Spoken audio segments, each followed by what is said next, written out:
maktablari, Xorazmiy hamda ixtisoslashtirilgan maktablarda ko'pincha tushadigan, tezroq ishlashga yordam beradigan, ya'ni raqamlarning oxirgi darajalariga qarab, ya'ni bo'linish belgilariga qarab turib sonlarni ajratib olishimiz mumkin. Misol uchun 2 ga bo'linish belgisini shundayligicha hammamiz bilamiz. Ya'ni oxirgi raqami juft son bo'lishi kerak.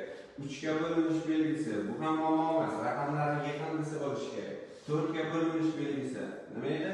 Oxirgi ikkita raqami 0 yoki bo'lmasam oxirgi ikkita raqami 4 ga bo'linishi kerak. Xo'p, 5 ga bo'linish belgisi. 5 ga bo'linish belgisi oxirgi raqami 0 yoki 5 bo'lsa bo'ldi. Hech qanday muammolik joyi qolmaydi. Demak, 6 ga bo'linish belgisi oxirdagi raqamlari yig'indisi yoki bo'lmasam boshqacha qilib oddiy qilib aytadigan bo'lsak, 6 ga bo'linish belgisi 2 ga hamda 3 ga bo'linadigan sonlar. Demak, 7 ga bo'linish belgisi. Bitta mana shu tursin. Nima uchunligini oxirida aytib o'taman. 8 ga bo'linish belgisi. Oxirgi 3 ta raqami 0 yoki oxirgi 3 ta raqami 8 ga bo'linishi kerak. 9 ga bo'linish belgisi yana 3 ga qanday bo'lsa 9 da ham xuddi shu tartibda, ya'ni raqamlari yig'indisi 9 ga bo'linsa, bu son 9 ga bo'linadi. Endi 7 ga keladigan bo'lsak, nimaga aynan 7 ga to'xtalganimning asosiy sababi ko'pchilik joylarda 7 ga bo'linish belgisini yo'q deb ketadi. 7 ga bo'linish belgisi bor.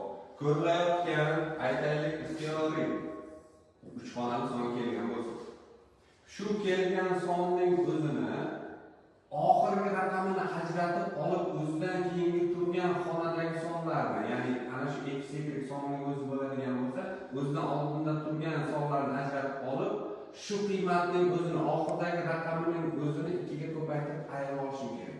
Natija yo 0 yoki 7 ga karrali chiqishi shart. O'shandagina 7 ga bo'linadigan son bo'ladi. Misol uchun 917 soni kelsa, ba'zi bilmayman, shunchaki keldi yozdim, bo'linadimi yo'qmi bilishim kerak. Bu uchun ajratib oldim, xuddi shu qoida bo'yicha 91 sonni ajratib oldim. Ayirib olishim kerak 2 ko'paygan 2 son. Agar mana shu ayirma 7 ga bo'linsa, demak bu sonning o'zi ham 7 ga bo'linishini ko'rishimiz mumkin bo'ladi. Demak, ayirib olsak, necha bo'ladi? 77 hosil bo'ladi. Ya'ni 91 minus 14 77 hosil bo'ladi. Demak, 77 esa 7 ga bo'linishadi. Demak, ko'rayotgan 917 sonimizning o'zi aniq 7 ga bo'linadi.